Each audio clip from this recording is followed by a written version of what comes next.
From Kristen, can you talk about your approach to prayer? Do you treat it as meditation? Are you listening for an answer? In what form? Do you tell God all your problems or the problems of people you love? I was raised Catholic and I'm in the process of recovering my faith, but I feel like I never learned the mechanics of how to pray. You know, you might want to look at my book, The Great Good Thing. I do talk about how I first started to pray and I just tried everything. Like, can you pray for a new car? Can you pray to win $1 million? What can you pray for? What are you allowed to pray for?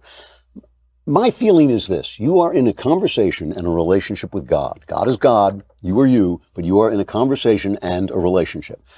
I would bring to God anything that you would bring into a relationship that you want to discuss or that bothers you. Obviously, you're talking to someone from whom no secrets are hid, as we say in the church.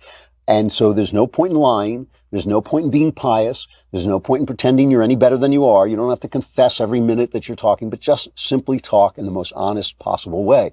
Maybe there's something you want that you feel that you shouldn't want. Maybe there's something you've done that you feel guilty about. Maybe there's something you've done that you shouldn't have done, but you feel good about it. Whatever it is, there's just no point in lying. So I don't listen to anybody about this. I don't listen to anybody telling me what I can pray for, what I should pray for, what they think God wants, what they think. I don't listen to anybody. I just do it. Now, added to prayer, I think this is really important. I do a lot of reading of the Bible, especially of the Gospels, but a lot of reading of the Bible and a lot of reading of people that I consider wise talking about God, so that I don't confuse God with other things that happen to be in my mind. One of the first things you're going to find as you start to pray is that other images of God get in the way. Maybe it's your father, maybe it's your mother, maybe it's some guilt that you feel about something that you think is coming from God, but is really just coming from you and your past.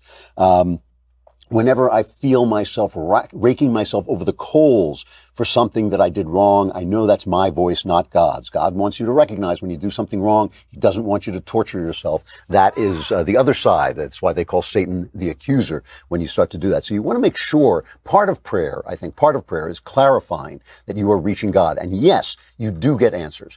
The answers sometimes come as clearly as if a voice had spoken them in your head. I don't hear voices, but sometimes it is as clear as that. Sometimes you simply wake up the next morning and you find that you now know the answer, and you can bet that it comes from above.